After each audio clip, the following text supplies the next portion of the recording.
Chapter से भाई अगर आपने 3 से 4 क्वेश्चन कर लिया तो भाई आपका बेड़ा हो जाएगा पार। और हिंदी को मैंने क्या बोला, हल्के मत लेना, परसेंटेज बना कर देगा, मिड टर्म का परसेंटेज भी एक कैरी करेगा आपके फाइनल के लिए। और मैं आपको बता दूं 30% ये जो आपके मार्क्स जुड़ेंगे ना, ये 30 में से मार्क्स जुड़ेंगे मेरे भाई। यहाँ से मेरे भाई इस चैप्टर से मोस्ट इंपॉर्टेंट क्वेश्चंस आपके पेपर में बनने हैं 110%। बस आप इस चैप्टर को बढ़िया से देखो, सबसे आपके रिपीटेड होते हैं, क्योंकि देखो यार एक चैप्टर है, एक चैप्टर में से क्या आएगा, यही से कुछ क्वेश्चंस बन सकता है। उसके बाद एक 10वां क्वेश्चन है कि नौजवान के इंपॉर्टेंट है, क्योंकि इनको ना पूरी सीबीएसई को अभी देखो आपको करना क्या है हिंदी के अंदर में, कि जब सबसे 2 ही किताब है, पहली वाली कृतिका से 1 और क्षितिज से आपके 3 चैप्टर आ रहे, 3 काव्य आ रहे, यही आ रहा भाई। आप लोग मुझे कमेंट करके भाइयों, मेरे भाई आप लोग का जो हिंदी का पेपर है उसके लिए मैं आपको ना जो टू द पॉइंट में चीजें बता रहा हूं, बहुत शॉर्ट वीडियोस होंगी, क्योंकि कुछ ही चैप्टर्स आ रहे हैं। जैसे आपको पता है कि क्षितिज के अंदर में 3 चैप्टर 3 काव्य आ रहे हैं, वो हो गया, और 1 चैप्टर आपके कृतिका में आ रहा है। तो मेरे भाई बस इस वीडियो को कंप्लीट सुनना और ये सारे क्वेश्चंस आप 1 से 2 बार करके जाना। जो चीज मैं आपको समझा रहा हूं प्लीज कंप्लीट आप उसी तरीके से सारी चीजों को फॉलो करना, जैसे आपने साइंस में देख लिया और एसएसटी में देख लिया। मेरे भाई मैं इतना 110% श्योरिटी देता हूं, यहां से 200% की मेरे भाई जितना आपको करवा दिया जाए वो आपके एग्जाम में 70 to 80% क्लास होंगे। और ये भाई आज तक का रिकॉर्ड है, समझ रहे हो बात को। तो मेरे भाई बस उसके लिए करना क्या है, चीजों को समझना और अपने हिसाब से चीजों को बनाने की कोशिश करना। जो मुझे इंपॉर्टेंट क्वेश्चंस लग रहे थे वो मैंने भाई ऑफलाइन में करवाए थे शाम के समय में, उसके बाद मैं आपको ये सारी चीजें करवा देता हूं। तो बस बढ़िया तरीके से ये सारे क्वेश्चंस नोट डाउन कर लेना। और थोड़ा हिंदी में वेरी रहता है, वेरी इन द सेंस कि थोड़ा सा ऊपर नीचे हो सकता है, तो प्लीज वो आप अपने हिसाब से अरेंज कर लेना। और उसके बाद भाई मैं लास्ट तक एक चीज लास्ट में आपको मैं बताऊंगा कि मैथ्स के लिए आपको करना क्या है। जो भाई डंका बजाना ना 4 तारीख को, भाई मैथ्स के लिए करना क्या है, ध्यान से सुनना। तो भाई फटाफट से देखते हैं। आपको यहाँ पे सबसे पहले पता होना चाहिए कि जो आपका क्षितिज है, क्षितिज के अंदर में आपने देखा यहाँ पे कि एक तो आपके प्रेमचंद आ रहे हैं यहाँ पे, एक है मतलब कि इसके 2 बैलों की कथा, जो राइटर होगा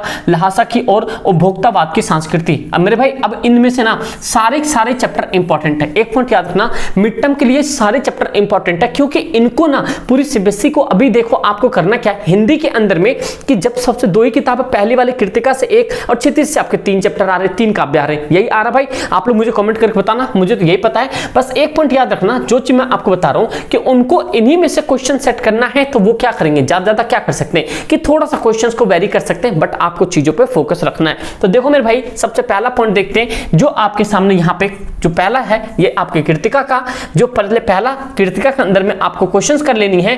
तो तीसरा क्वेश्चन है आपके पास एनसीईआरटी के अंदर में, सबकी जुबान पर एक ही जिज्ञासा, पानी कहां तक आया, इस कथन से जन समूह की कौन सी भावनाएं व्यक्त होती है। तो ये एक क्वेश्चन तैयार कर लेना आप। उसके बाद में मेरे भाई आपको एक क्वेश्चन तैयार करना है चौथा, मृत्यु की तरल दूत, मृत्यु का तरल दूत किसे कहा गया और क्यों कहा गया। आप चैप्टर नहीं पढ़े हो, पढ़ लेना मेरे भाई। कह रहा खरीद बिक्री बंद हो चुकने पर भी पान की बिक्री अचानक क्यों बढ़ गई। मेरे भाई ये मोस्ट ज्यादा क्या कहते हैं, मोस्ट इंपॉर्टेंट क्वेश्चंस है, ये हमेशा आपके रिपीटेड होते हैं, क्योंकि देखो यार एक चैप्टर है, एक चैप्टर में से क्या आएगा, यही से कुछ क्वेश्चंस बन सकता है। उसके बाद एक 10वां क्वेश्चन है कि नौजवान के पानी में उतरते ही कुत्ता भी पानी में कूद गया, दोनों ने किन भावनाओं के विस्फुट होकर ऐसा किया। तो मेरे भाई ये आपके क्या है, ये आपके कृतिका, जैसे आप देख रहे हो यहाँ पे कृतिका की क्वेश्चंस है, जो कि तीसरा, चौथा, 7वां, 10वां, इनमें से कर लो, आपको एक न एक क्वेश्चन देखने को मिलेगा। समझ गए। अब आ जाओ भाई क्षितिज के ऊपर में सारी बातें देखते हैं। तो क्षितिज में सबसे पहला क्वेश्चन जो आपको कंप्लीट करना है,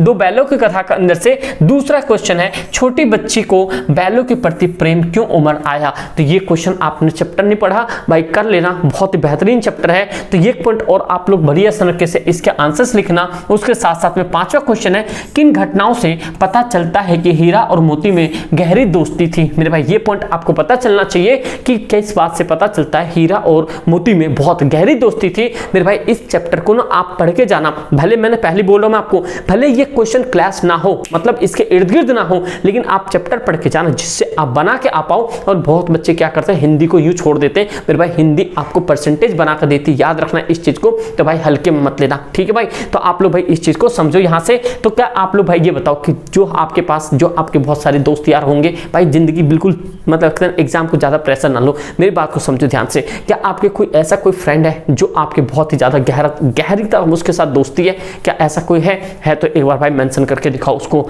ठीक भाई। अगला पॉइंट देखते हैं, जो आपके सामने है कि किसान से पशु समझ लेना। इसके बाद इसके अंदर में एक दिखा, हीरा मोती को दोनों बार सूखा भूसा खाने के लिए क्यों दिया। तो एक पॉइंट याद रखना, इस टर्म से भी रिलेटेड आपके क्वेश्चंस आ सकते हैं और इनमें से तो आपके आ ही सकते हैं कि 10 प्राणियों की जान बच गई, ये भी पॉइंट आपको याद रखना है। कह रहा है यहाँ पे इस आलोक में विशेषता बताएं। तो इस तरीके की चीजें आप कब कर पाओगे, जब आप चैप्टर को अच्छे तरीके से पढ़ चुके। क्या आप लोगों ने चैप्टर पढ़ा है, यस या नो में आप लोग मुझे कमेंट करके बताना, क्या आप लोग चैप्टर पढ़े हो या नहीं पढ़े हो। ठीक भाई, अगला जो आपके सामने है कि उस समय तिब्बत में हथियार का कानून न होने के कारण यात्रियों को किस प्रकार का भय बना रहता था। एक ये क्वेश्चन आपको करना है यहाँ पे, उस समय के तिब्बत में हथियार का कानून न रहने के कारण यात्रियों को किस प्रकार का भय बना रहता था। फिर तीसरा, लेखक लटकोर के मार्ग में अपने साथियों को किस प्रकार पिछड़ गया। आप लोग को पता होना चाहिए। क्या पांचवा जो एक क्वेश्चन ये कर लेना,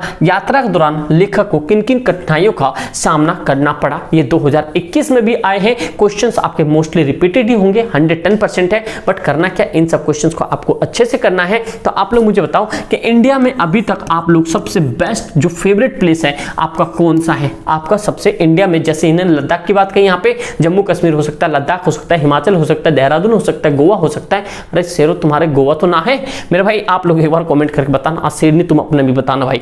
ठीक है, चलो नेक्स्ट पॉइंट देखते हैं। आपके यहाँ से ना रचना और अभिव्यक्ति में से आपके कुछ क्वेश्चंस आ सकते हैं। तो इनमें से ना एक चीज देखा यहाँ पे, यात्रा वृत्तांत के आधार पर तिब्बत की भौगोलिक स्थिति के सब चित्रित करे। मतलब कि जो तिब्बत का एरिया है, लद्दाख तिब्बत के एरिया है, भौगोलिक मतलब उसका ज्योग्राफिकल कंडीशन बताना। आप जानते हो भाई कितना प्यारा सा मौसम होता है वहां पे। ठीक भाई, तो वहां पे ये सारी चीजें उसको भी इस चित्रण के साथ आ सकता है, तो ये भी पॉइंट याद रखना। अगला जो आपके पास जो पोयम वाला है वो देखना आप सुख वाले में। कह रहा आज भी उपभोक्तावादी संस्कृति और हमारे दैनिक जीवन को किस प्रकार प्रभावित कर रही है। तो ये भी पॉइंट आपको, संस्कृति हमारे दैनिक जीवन, जो ये पॉइंट है ना, संस्कृति हमारे दैनिक जीवन किस प्रकार से प्रभावित कर रही है, इस पे आपने 2 से 3 लाइन लिख के जरूर जाना। मे भी आपके आसपास से बन सकता है। उसके बाद थर्ड क्वेश्चन है, ये तो इंपॉर्टेंट है, आ जाए तो बहुत अच्छी बात है। लेखक ने उपभोक्ता संस्कृति को हमारे समाज के लिए क्यों चुनौती कहा। जो हमारे समाज है उसके लिए क्यों चुनौती कहा, आप इस चीज को भाई जरूर पढ़ लेना। ठीक है भाई, उसके बाद आ जाओ अगला जो है, यहां से मेरे भाई इस चैप्टर से मोस्ट इंपॉर्टेंट क्वेश्चंस आपके पेपर में बनने हैं 110%। बस आप इस चैप्टर को बढ़िया से देखो। सबसे पहला क्वेश्चन आपको कर ही लेना है, ब्रजभूमि के प्रति कवि का प्रेम किन किन रूपों से अभिव्यक्त हुआ। ब्रजभूमि आपको पता है कहां है और किससे रिलेटेड है। अगर आप लोग को यह चीज पता है कि ब्रजभूमि इस चैप्टर में किस गॉडेस को, मतलब किस देवता को, देवता समझ रहे हो ना, वही सबका रासलीला वाला, कि भाई उसका एक बार नाम बताओ कौन सा गॉड है। ठीक भाई, ये पॉइंट हो गए। फोर्थ वाले में, सखी ने गोपी को कृष्ण का कैसा रूप धारण करने का आग्रह किया था, अपने शब्दों में वर्णन करें। मतलब सखी ने गोपियों से कृष्ण का किस तरह से, आपको पता चल गया होगा मेरे भाई। और अगला छठा जो है, चौथे सवैये के अनुसार गोपियों अपने आप को क्यों विवश पाती है। तो ये भी पॉइंट याद रखना। इस चैप्टर से भाई अगर आपने 3 से 4 क्वेश्चन कर लिया तो भाई आपका बेड़ा हो जाएगा पार। और हिंदी को मैंने क्या बोला, हल्के मत लेना, परसेंटेज बना कर देगा। मिड टर्म का परसेंटेज भी एक कैरी करेगा आपके फाइनल के लिए। और मैं आपको बता दूं 30%, ये जो आपके मार्क्स जुड़ेंगे ना, ये 30 में से मार्क्स जुड़ेंगे मेरे भाई। ठीक है, ये भी पॉइंट याद रखना। अगला जो है रस्सी वाले में, ये देखो अगला, कि कवित्री द्वारा मुक्त के लिए किए जाने वाले प्रयास का व्यर्थ क्यों हो रहा है। ये चैप्टर है। यहाँ पे मुझे 5वां और 7वां इंपॉर्टेंट क्वेश्चन लगा। वन द्वार की संकल खोलने के लिए लल्लध के ने क्या उपाय सुझाया। अगला 7वां है, ज्ञानी से कवित्री का क्या अभिप्राय है। ज्ञानी मतलब समझ रहे हो, आपको इंग्लिश में ज्ञान को क्या कहते हैं ये बताओ। इंग्लिश में ज्ञान को क्या कहते हैं आप लोग को पता है भाई, एक बार कमेंट करके बताओ। और मैं आपको मैथ्स के रिलेटेड चीजें बता रहा हूं, ध्यान से सुनना। इसमें से साखिया में से एक चौथा क्वेश्चन कर लेना, इस संसार में सच्चा संत कौन कहलाता है। उसके बाद ये देख, काव्य सौंदर्य पर स्पष्ट हस्ती चढ़िए ज्ञान को सहज दुलिचा डरी, स्वान रूप संसार है भूखन दे झक मारी। देखो भाई क्या क्या बोल रहे हैं यहाँ पे। तो ये सारी चीजें, ये भाई देखो पहले जमाने कवि अभी हुआ करते थे। उसके बाद में कबीर जी कहते हैं यहाँ से शब्द में कि कबीर ने ईश्वर के प्रति के लिए कौन से प्रचलित विश्वासों का खंडन किया। और 10वां कहता है, सब सवारे की श्वासों की श्वास में क्यों कहता है। अब देखो भाई ऐसा कोई गाने का लिरिक्स लग रहा है मुझे। तो भाई देखो 11वां है कबीर ने ज्ञान के आगमन की तुलना सामान्य हवा से ना आंधी से क्यों की। मेरे भाई ये भी करके जाना, कबीर ने ज्ञान के आगमन की तुलना सामान्य हवा से ना कर आंधी से क्यों की। मतलब इनका कहने का मतलब था कबीर जी ने जो होता है ना नॉर्मल से, उनसे ना कंपेयर करके आंधी से क्यों की। आंधी से समझ रहे हो ना, हमारा देश का गांधी समझ रहे हो, वो आंधी थी मेरे भाई। फाइनल में रुक जाओ, आपको मैं बताता हूँ, बस एक पॉइंट ध्यान से सुनना। मैंने क्या बोला आपको कि ये जो फरवरी वाला एग्जाम है ना आपके, मैंने डेट शीट ऑलरेडी आपको अपलोड करके बता दिया है कि जिस चीज में आपको फरवरी वाला एग्जाम कब होने वाला है, मैंने आपको कंप्लीट डेट शीट जाकर देख लेना। मैं पहले बता चुका हूं ये सारी चीजें। यहां पे अगर आप शिद्दत से, अगर आप चाहते हो ना कि भाई मैं बढ़िया से पढ़ के, अगर आपका कोई भी पेपर बेकार गया, वैसे तो अपने चैनल पे तो भाई बेकार तो जाने का मतलब चाहे ऑफलाइन हो ऑनलाइन हो, कहीं बेकार तो जाएगा नहीं, मतलब कि टॉप 10 में ही रहोगे। बट मैं कहना चाहता हूं अगर कोई बच्चा ऐसा शेर शेरनी है जिनका पेपर बेकार गया अभी तक,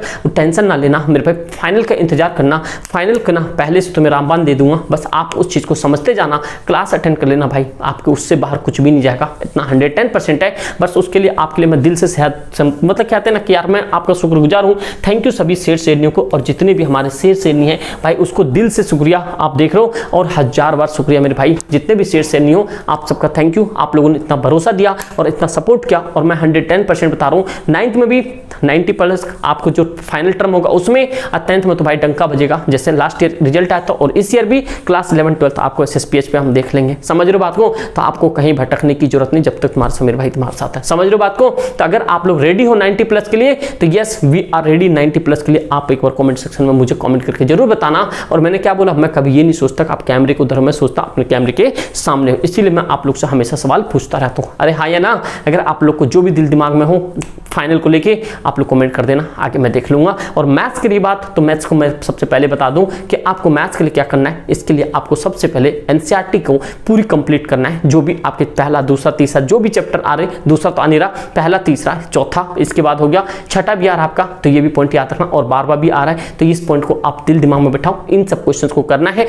अगर आप चाहते हो कि मैथ्स के ऊपर में सेपरेट वीडियोस आए, मैंने बोला मैथ्स का एक स्ट्रैटेजी बता दो 4 तारीख से पहले, तो आप सभी मुझे कमेंट करके बताना मैथ्स के लिए ऐसा जो 4 तारीख का आपका पेपर होगा वो मैथ्स के लिए क्या करा जाए, तो वो मेरे भाई आप लोग कमेंट करके जरूर बताना, ठीक है। Thank you so much and जय हिंद।